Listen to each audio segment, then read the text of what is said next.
lejos, tan cerca. Un programa que le saca las joyas y el traje de gala a la cultura y la sumerge en el barro humano de lo político, que rechaza el sillón de la alta burguesía en su salón dorado para caminar con el nervio vivo de lo social. Por Radio Rebelde, AM740, tan lejos, tan cerca. Los lunes, de 17 a 18.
Acabamos de escuchar una producción realizada por la Confederación Latinoamericana y del Caribe de Trabajadores Estatales, la CLATE, con arreglo y dirección de Felipe Traine. Es una producción del año 2018 y valga este tema como una felicitación por el Día de los Trabajadores a todes, todas y todos.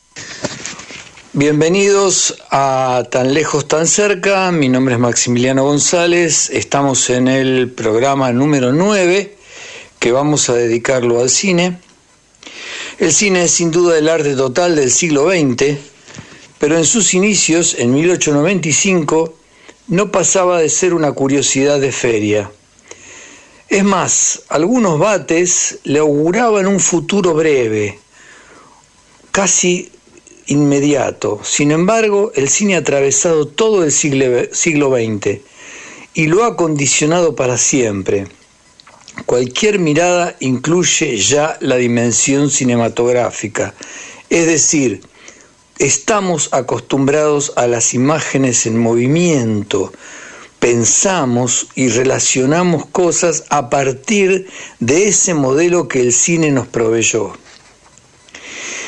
Podríamos decir que a partir de los años 20 quedó claro que el cine se iba a volver terreno de disputa entre el arte y la industria.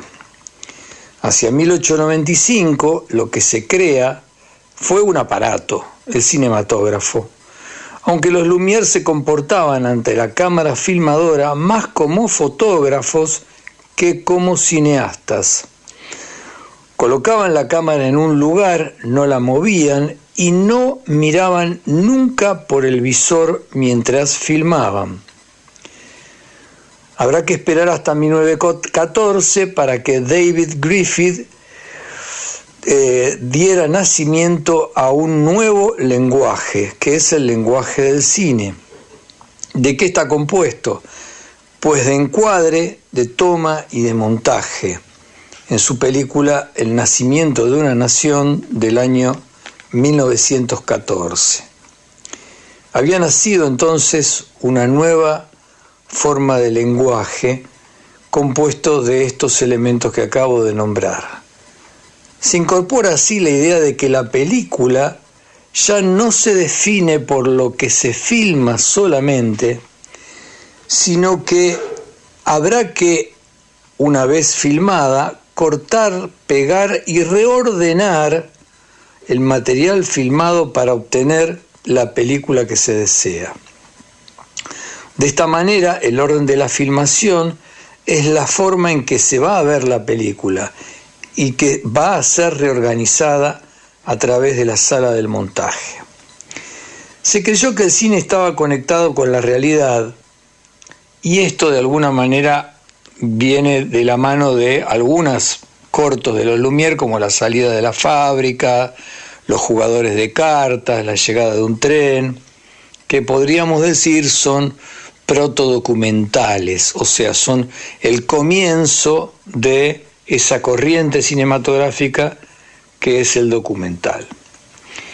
De hecho, no es casualidad que con el tiempo van a empezar a proyectarse noticieros en las salas de cine antes de que aparezcan la película que el espectador iba a ver. Habría que aclarar que el cine nace como documental y que luego comienza a desarrollar su faz argumental. Es curioso este nacimiento, pues el impulso documental parecía al principio imparable. Por el contrario, la faceta argumental daba la sensación de que iba a naufragar. El ejemplo de esto es, bueno, ya nombramos las cortos de los Lumière, y por el lado argumental, el desarrollo que había llevado a cabo Georges Méliès en sus películas, que eran totalmente argumentales. ¿Cuál es la diferencia? Mientras el documental nos muestra el mundo en el que vivimos, el argumental nos construye un mundo alternativo. Méliès fracasó rotundamente, muchas de sus películas, el celuloide de sus películas fueron convertidos en peines y lamentablemente pasó durante mucho tiempo olvidado. Vale la pena recordar el rescate que hace Martin Scorsese en La invención de Hugo Cabret, en donde le realiza un merecido homenaje a este realizador francés. Ya al finalizar la segunda década comienza a perfilarse las primeras estéticas. Entre el año 1916 y 18 va a ir apareciendo el expresionismo alemán, que recibió una fuerte influencia de la pintura. Tocó motivos tales como la sombra, lo sepulcral, el poder, la noche y la ciencia. De algún modo, el gabinete del doctor Caligari se va a convertir en la primer película de terror. En ese sentido, responde a los postulados que había comenzado a desarrollar la estética. Hay que reconocer que hay una película anterior, que es El Golem, del año 16, donde ya empiezan a aparecer los motivos de esta corriente estética eminentemente alemana, y cuyo punto más alto va a ser la película Metrópolis del año 28, que además, dicho sea de paso, representa la mayoría de edad de la ciencia ficción. Y esta estética se va a ver interrumpida por el ascenso de Hitler como canciller en el año 1933, quien había calificado al expresionismo como un arte degenerado. Sin embargo, habría que recordarle que él mismo quedó cautivado por Metrópolis e intentó captar para sus filas al director Fritz Lang, quien lo primero que hizo fue huir a París y luego a los Estados Unidos. El expresionismo va a tener su continuidad en los Estados Unidos justamente a través del cine negro en la década del 40 y que se va a extender a través de toda la década del 60. Hacia mediados de los 20 había otros cineastas que experimentaron con las posibilidades oníricas y alucinatorias del cine, como René Clair en la película Entreacto o Dalí y Buñuel en Un perro andaluz. Estas experiencias dieron paso al surrealismo. A estas dos cabría sumarle La caracola y el clérigo, película que también tuvo algunos problemas con la censura. Influenciados por la teoría freudiana, desarrollaron películas verdaderamente oníricas, como La Edad de Oro, el caso de Luis Buñuel, y otra, que es un ejemplo dentro del surrealismo, Orfeo de Jean Cocteau. Agradecemos el llamado de César de Montechingolo, que se comunicó el lunes pasado con esta radio, diciendo que el programa de hoy tiene mucho sentido. Bueno, justamente uno de los temas que siempre estamos planteando es la crisis del sentido, ¿no? La crisis del sentido social y la crisis del sentido generada por los propios medios masivos. Continuando con este breve recorrido histórico en torno al cine, en los Estados Unidos comenzaba a desarrollarse una industria pujante con el cine cómico, con Chaplin, films épicos de Griffith y otros géneros que poco a poco iban apareciendo, como va a ser el género de gángsters en la década del 30. Hollywood ha sido una gran usina de cine y pese a que es el centro principal de la industria cinematográfica, también ha tenido sus deslices al arte. No es casualidad que haya sido en el corazón de Hollywood que se haya filmado El Ciudadano Kane de Orson Welles, para muchos quizás la mayor película de toda la historia del cine.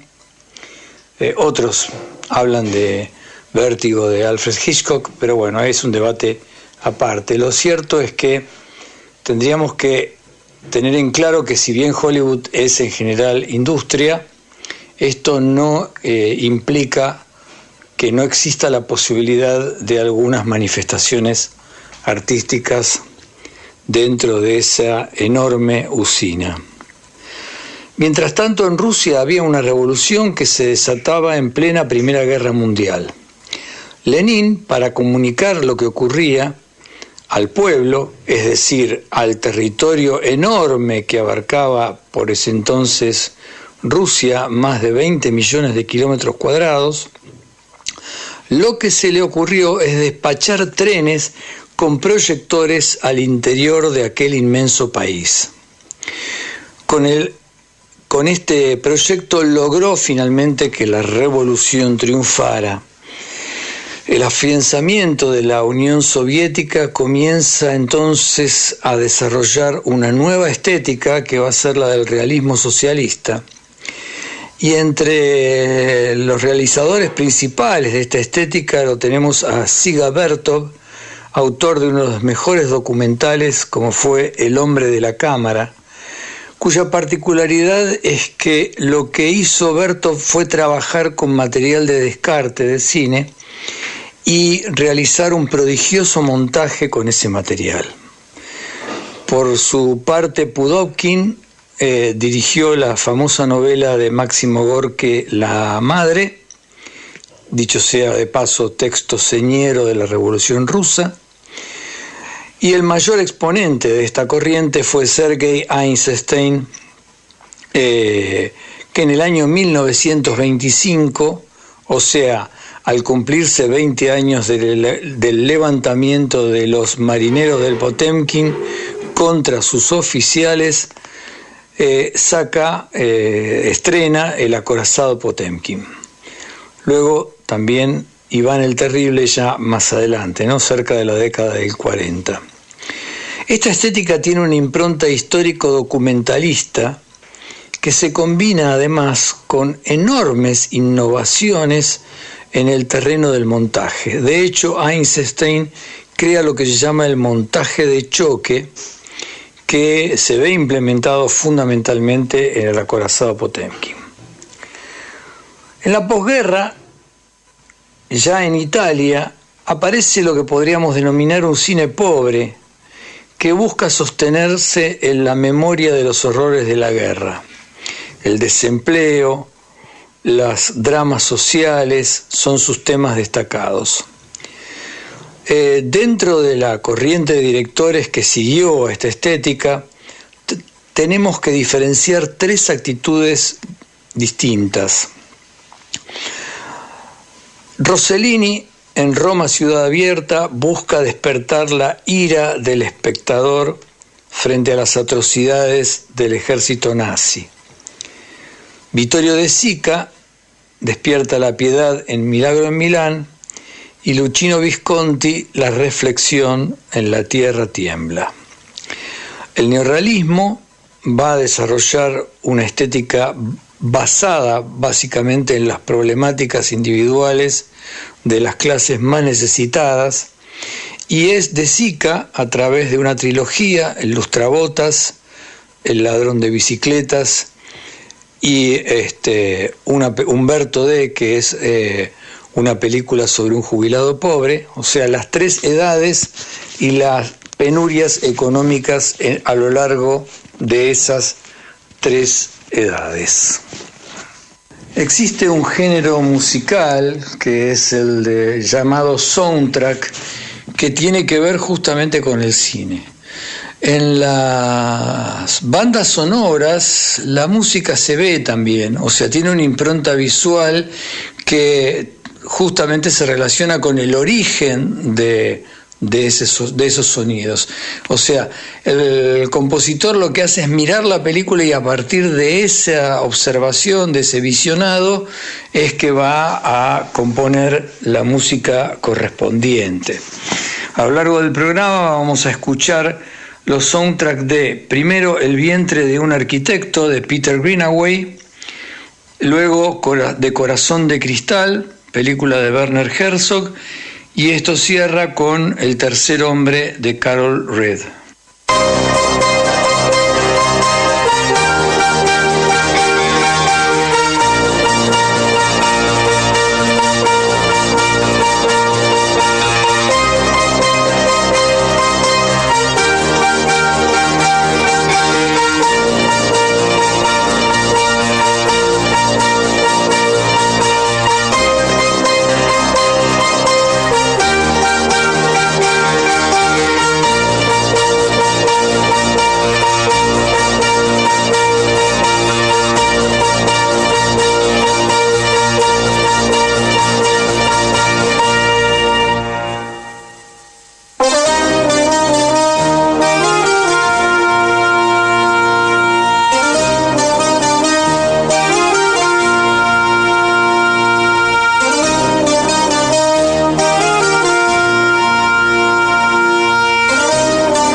Vamos a presentar ahora a Nicolás González Yux, cineasta y docente de escuela media, que también nos va a dar su versión sobre las circunstancias actuales en el cine. ¿Cómo está el cine hoy?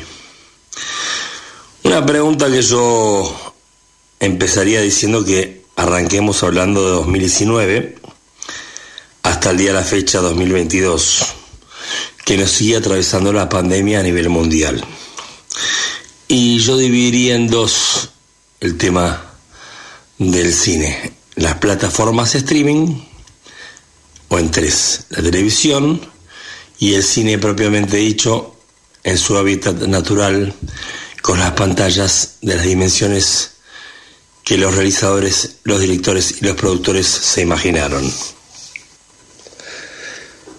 Básicamente en los contenidos podemos nombrar una gran supremacía dentro de los streaming de la producción de contenidos de personajes que van llevando, portando o empujando las acciones. Estas películas, series o sagas tienen mucha fortaleza en el relato y el devenir de cada destino de cada personaje cruzado por la acción, y generalmente ayudan a hacer producciones no muy caras y posibles de solventar. ¿Esto qué ayuda? Ayuda básicamente a que haya muchos países, o sea, muchas voces distintas fuera de la industria que uno pudo acercarse a partir de las plataformas de streaming. El ejemplo más fuerte y más destacado para mí es Surcorea. Surcorea se ha transformado en una usina fuertísima de productos cinematográficos, de series, de miniseries, muchas de ellas de gran calidad y de gran contenido. Y por ejemplo tenemos una gran serie llamada El Buen Detective 2020, en la plataforma Netflix de Surcorea, de una calidad, de una actuación, de un desarrollo de personajes, la verdad, puntilloso, bello y muy humana. Básicamente el protagonista y actor se llama Son Young-ho, y la verdad que generalmente ellos trabajan con 16 capítulos. A mi parecer y a mi gusto un poco extenso. El formato de miniserie o de serie es de 13. Pero bueno, Surcorea trabaja 16 capítulos por cada entrega, de esta y de tantas series más que hemos visto en estos últimos años.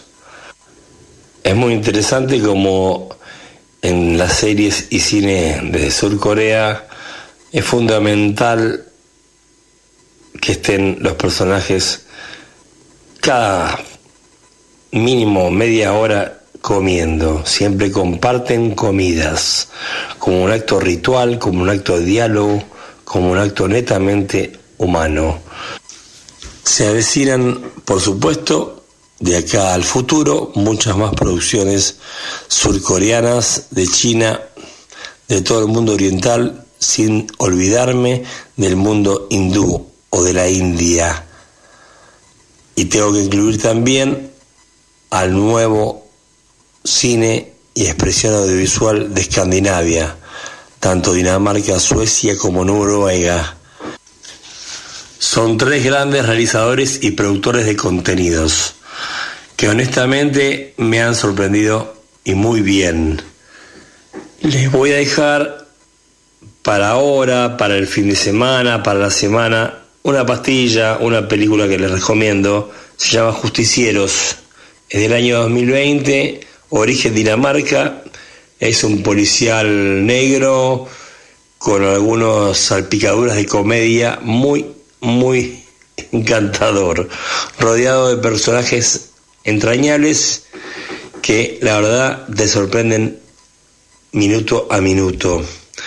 Bueno, creo que por hoy no los voy a empalagar más, simplemente desearles un final de jornada muy grato para cada uno y hasta la próxima entrega. Saludos. Radio Rebelde. El futuro es nuestro, el futuro es nuestro, el futuro es nuestro, el futuro es nuestro. La radio de todos. Todos los jueves, a partir de las 17, Barrio Adentro. Una mirada a la realidad desde la perspectiva de los sectores populares. Barrio Adentro.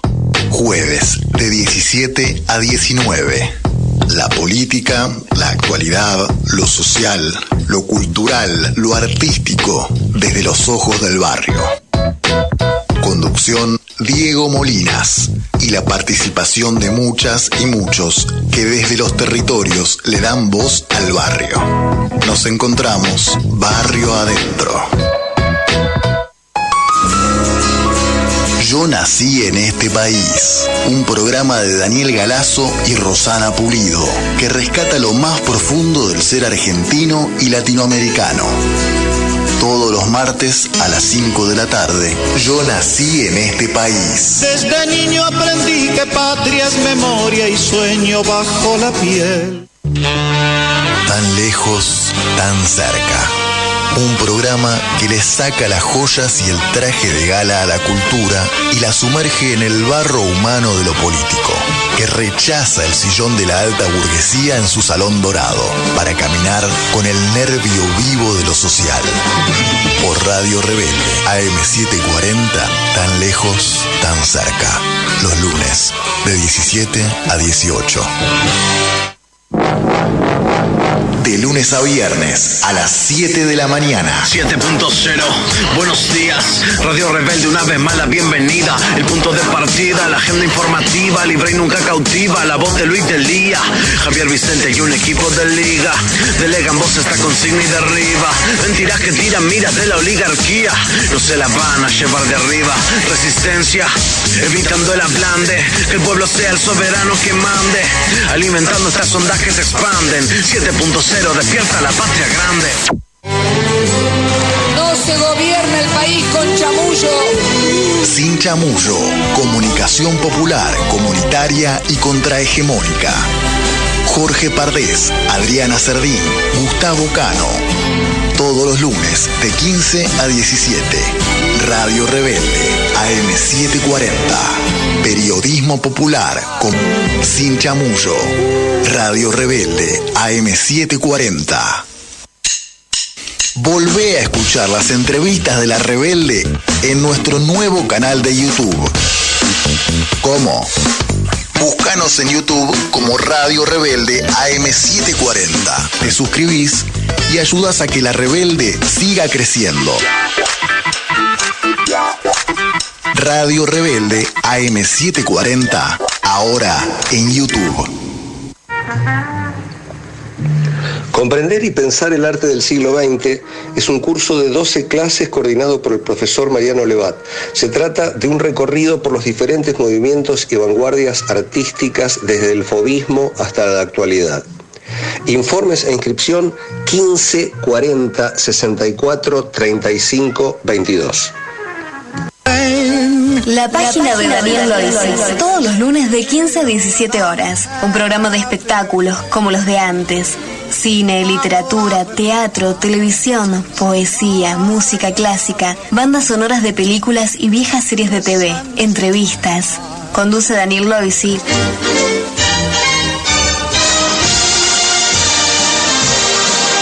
Clases de yoga y yogaterapia, grupales e individuales en forma online y presencial en espacio de yoga en zona Villa Crespo, Ramírez de Velasco y Juan B. Justo. Para más información, comunicarse con Alejandra Larraza al 116 154 3487.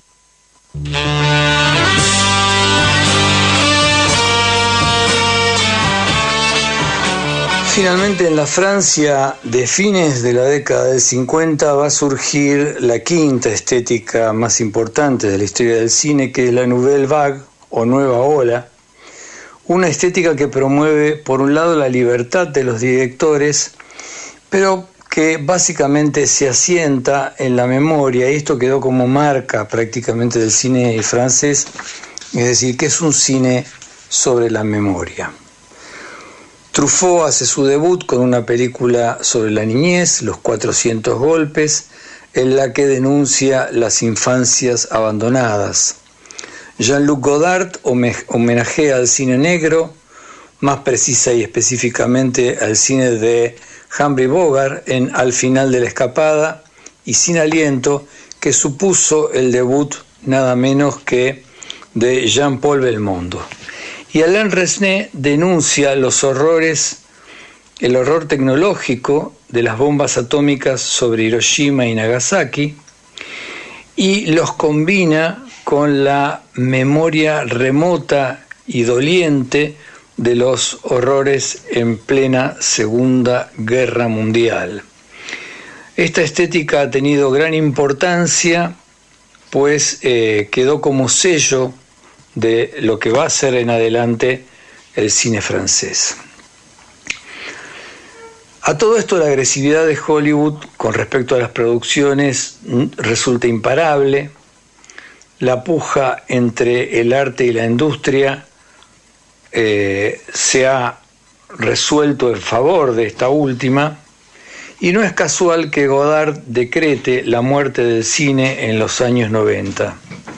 Quizás las últimas manifestaciones trascendentes de la pantalla hayan correspondido a la década del 70, donde se vieron películas tales como El discreto encanto de la burguesía de Luis Buñuel, Amarcord de Federico Fellini, Todescaden de Akira Kurosawa, El Padrino 1 y 2 de Francis Ford Coppola, Taxi Driver de Martin Scorsese, Teorema de Pier Paolo Pasolini, ya en nuestro país Juan Moreira de Leonardo Fabio y Los Siete Locos de Leopoldo Torres Nilsson, y por supuesto Muerte en Venecia de Luchino Visconti. Y dentro de lo que va a ser la estética del nuevo cine alemán, El amigo americano de Wim Wenders, El enigma de Kaspar Hauser de Werner Herzog, El tambor de Volker Schlöndorff y Rosa Luxemburgo de Margaret von Trotta. Por su parte, también habría que aclarar que en Rusia se filma una gran novela de Stanislav Lem denominada Solaris, que la realiza Andrei Tarkovsky y que de alguna manera perfora las fronteras de la Unión Soviética y se estrena en Occidente. Otras películas importantes de esta época serían Ana y los lobos de Carlos Saura y El espíritu de la colmena de Víctor Erice. Quizá durante la década del 80 hubieran algunos exponentes dignos de nombrar en el cine, como Blade Runner, Brasil, Érase una vez en América, Reds, Amadeus, El hombre lobo americano, Excalibur, La ley de la calle, 1984, La colmena, alguna de Almodóvar y Fanny y Alexander. La avanzada de la industria en el cine se va haciendo cada vez más ostensible a partir de la década del 90, y podríamos decir que hoy ya es muy raro encontrar un film que tenga que ver con el arte.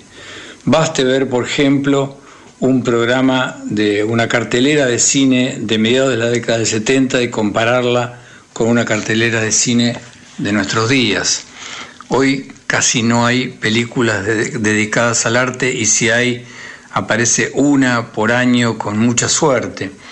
Mientras que en una cartelera de mediados del 70 habían 4 o 5 películas abiertamente artísticas en cartel que compartían justamente la cartelera con otras que representaban entretenimientos, ¿no?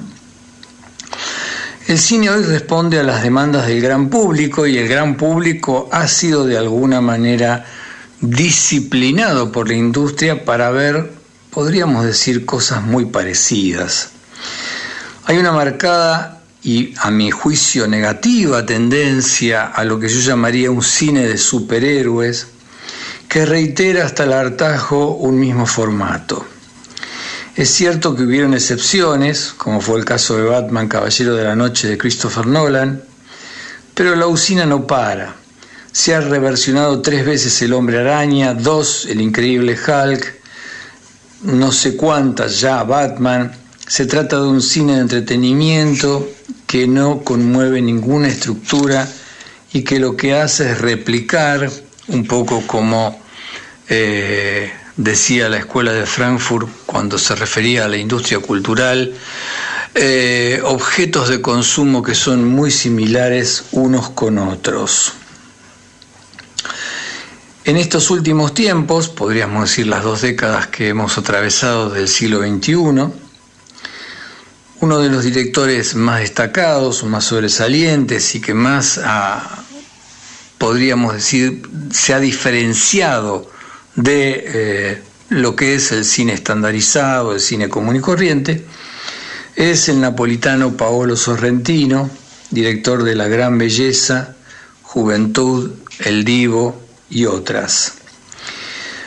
Es cierto que Sorrentino marca una afiliación claramente felinesca, eso se nota, por ejemplo, en La Gran Belleza, que es un no tan velado homenaje a la Dolce Vita del año 1960 de Federico Fellini, pero también es cierto que en sucesivas películas ha ido demostrando un carácter muy personal para hacer cine y le ha devuelto un vigor al cine italiano que parecía empezar a perder.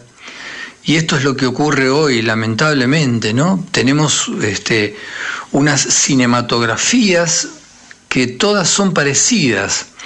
En la década del 70 ir a ver una película alemana era ver una película alemana con todas las características que tenía lo alemán.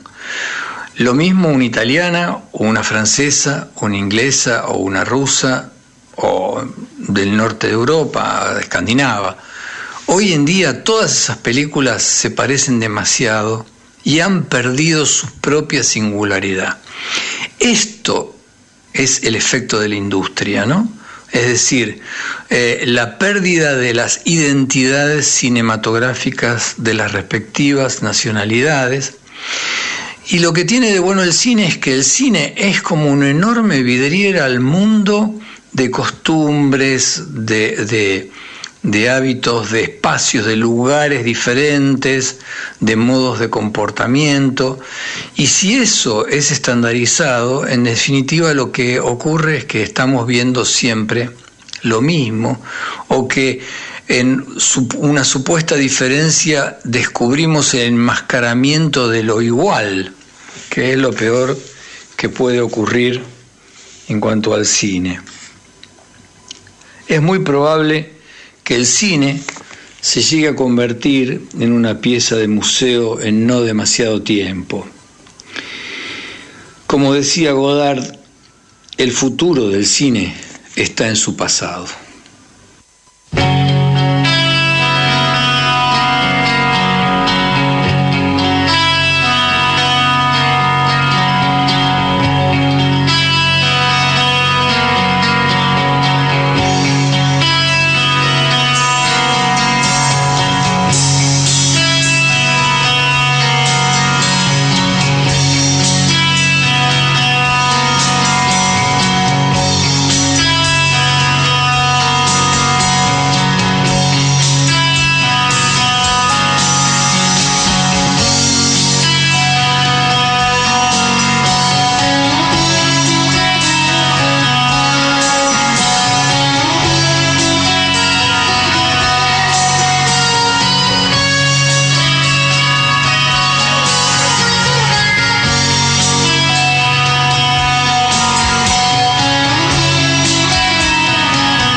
Vamos a presentar a Daniel Loisi, actor, locutor de radio y crítico de cine, que nos va a contar acerca de su perspectiva respecto de lo que está ocurriendo hoy en el cine.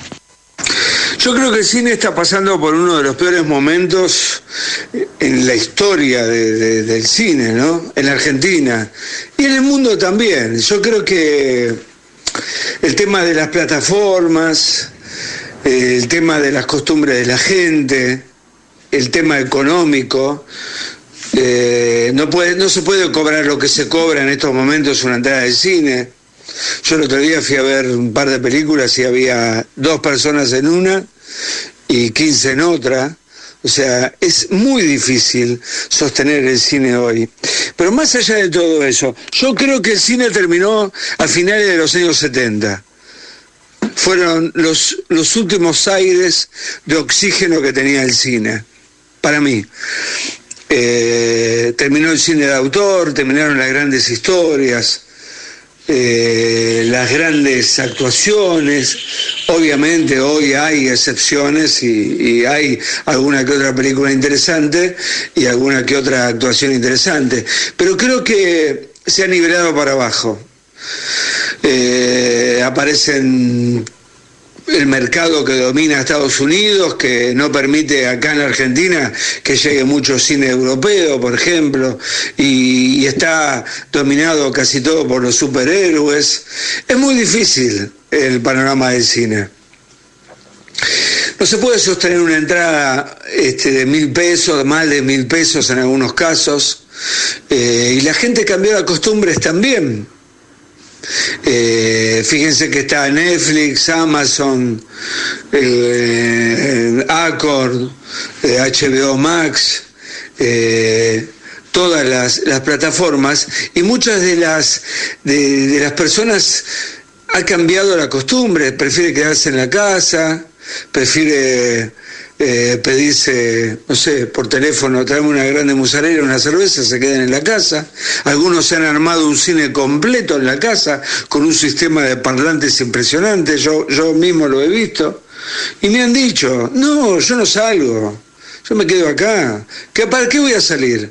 Voy a gastar plata, no puedo estacionar, no se puede comer afuera. Entonces lo económico pesa. Algunos tienen miedo por la inseguridad y bueno, y ese es el panorama del cine actual.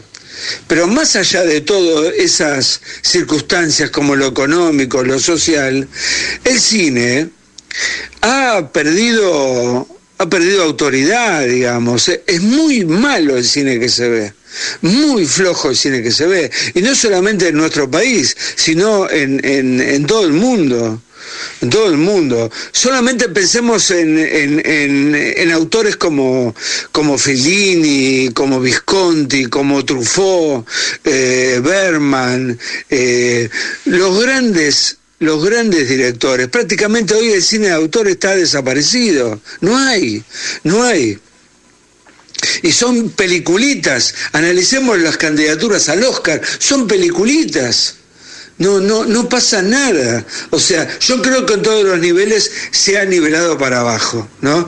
En el cine, en la literatura inclusive, creo que los grandes libros ya se han escrito, las grandes películas ya se han hecho, la gran música ya se ha hecho, ¿no? Este es el tema también. Son muchas las causas de por qué está mal el cine hoy, ¿no? También ha bajado mucho el nivel de educación en los pueblos. Yo creo que en las escuelas secundarias y en la escuela primaria tendría que haber como materia obligatoria cine, teatro, y reformar los temas, los contenidos de literatura. Hoy todavía se sigue enseñando con contenido de literaturas viejos, que me parece bien, qué sé yo, Don Quijote de la Mancha, Lazarillo de Tormes, todas esas historias que, bueno, pero dale un contenido al pibe que tenga ganas de leer, ¿no? Hay tantos clásicos que se pueden retomar en la literatura para que tengan ganas de leer los pibes, porque ¿qué es lo que se busca? Se busca que los chicos salgan con algún contenido o no. Yo creo que hay que revisar esos temas. Creo que todos los individuos, toda chica, todo chico de secundario tiene que salir con conocimiento de literatura, cine y teatro, cosa que a mí me parece fundamental. Y después, habrá que ver cómo se reactiva el cine. Yo creo que el cine está pasando por uno de los peores momentos y habrá que ver cómo se reactiva todo esto, ¿no? Frente a todo esto, frente a los fenómenos que acabamos de describir en relación a las últimas representaciones que el cine está teniendo, quizá lo que esté ocurriendo es que estamos asistiendo a un proceso de estandarización de la mirada, que no creo que tenga precedentes en la historia de Occidente. Todo aquello que se vino construyendo desde el arte en términos de diversidad parece hoy reducido a unas pocas formas incorporadas mediáticamente y privadas, por supuesto, de su original complejidad. Ni qué decir que el cine termina tomando como modelo, lamentablemente, a la televisión, medio que en su momento había nacido del cine. Esta nueva economía de la imagen puede pensarse como un mecanismo de control mediante el cual se generan iterativamente un corpus familiar que extraña lo que lo rodea. En síntesis, el kitsch ha triunfado. La dificultad de la acción de mirar en términos de construcción, de dotar de un orden propio y significativo aquello que se ve, ha derivado en una llana aceptación de lo obvio y que es justamente eso que se ve y nada más, sin ninguna profundidad. En este modo de entender la mirada, hoy como una forma despojada de elementos subjetivos propios que han sido reemplazados por elementos comunes y planos carentes de toda profundidad, el que ha conquistado el grueso de las conciencias, y por lo tanto hay una triunfante cultura de masas que se ha impuesto y de alguna manera confundido objetos de consumo con objetos de arte. En definitiva, todo queda igualado para el entretenimiento. No por nada los teóricos de la Escuela de Frankfurt advertían sobre los peligros del avance de la industria cultural que provenía de los medios masivos de comunicación y que podían llegar a filtrarse en el arte. Día a día se profundiza cada vez más una suerte de mercado de lo visual en lo cual todo es esencialmente lo mismo, extrañando cualquier otra imagen que no encaje dentro de esa gramática única. Mirar es ahora lo mismo para todos. Todos vemos más o menos las mismas cosas y los que no son rápidamente incorporados a esa región de extranjeros y extraños, marginales ligados a mundos perdidos de los que ya no conviene hablar, y es quizás justamente por eso que conservan un brillo propio en sus ojos. Claro está que hay excepciones, que la situación actual se puede plantear en términos de dominante, de mercado. También es cierto que no todo lo que entra en la circulación del mercado forzosamente caiga en esta categoría, pero se tratan de excepciones aisladas, pequeñas islas en el océano del consumo.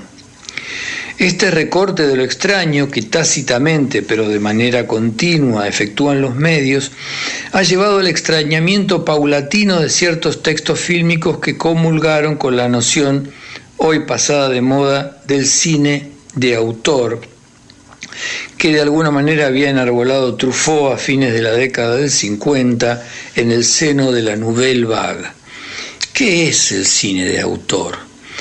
Para Truffaut el cine de autor, y en este sentido hay que recordar que le hace una larguísima entrevista a Alfred Hitchcock, a quien le considera la dignidad de ser autor de las películas que ha dirigido, consiste en una valorización equiparable a la del autor de una novela, autor de una obra musical, de una obra de teatro, etcétera, etcétera. O sea, las palmas de la autoría tienen que ver con la condición artística y justamente con el señalamiento de una singularidad inconfundible, como puede ser el caso de Hitchcock, Orson Welles, Kurosawa, Buñuel, etcétera, etcétera, ¿no? El cine de autor sigue la lógica del espectador que sabe seleccionar la película, pues ya conoce un recorrido fílmico de ese director al que va a ver.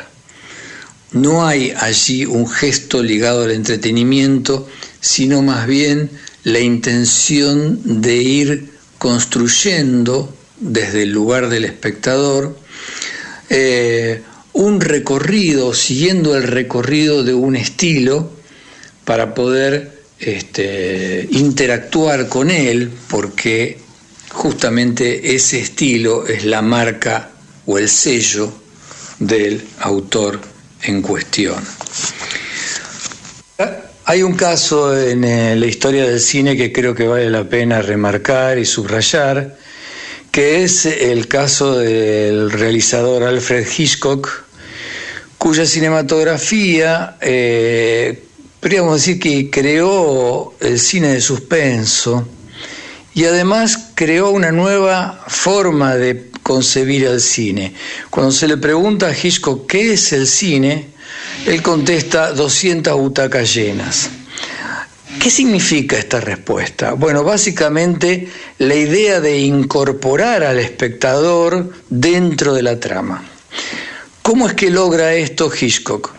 Lo que hace es lo siguiente: la trama de suspenso incluye o comprende un nuevo régimen de los sistemas de saber que se juegan dentro de la historia. Hay personajes dentro de la historia que ignoran cosas que el espectador sabe. Al ser depositario el espectador de un saber especial, diferenciado, con respecto a los personajes, este se ve forzosamente involucrado dentro de la trama de la película que está viendo, y eso obviamente genera un interés especial y particular.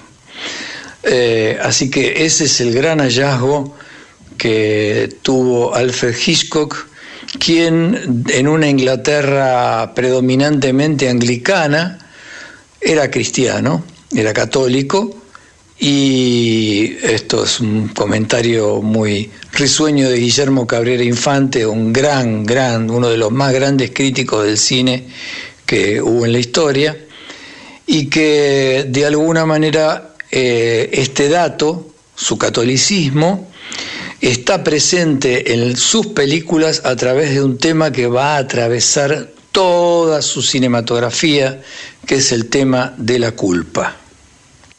Como se habrán dado cuenta, este programa ha sido bastante abigarrado por el tema de haber tenido que contar parte de la historia del cine y verla. Por lo tanto, invitamos a la audiencia que quiera participar o comentar algo para poder pasarlo el programa que viene, lo hagan a través del teléfono 11 26 90 84 96.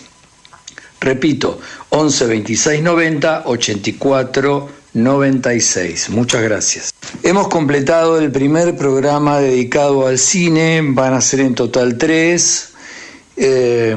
Y yo me hago cargo que fue una apretada síntesis de lo que fue la historia del cine, de lo que representaron las estéticas, los movimientos, el caso particular de Alfred Hitchcock, que creo que vale la pena remarcar. Lo que sí podemos decir es que las imágenes en movimiento han condicionado y condicionan nuestra vida, porque del cine luego se derivó la televisión y las pantallas no han parado de multiplicarse desde ese entonces. Así que con estas palabras doy por terminado el primer programa dedicado al cine.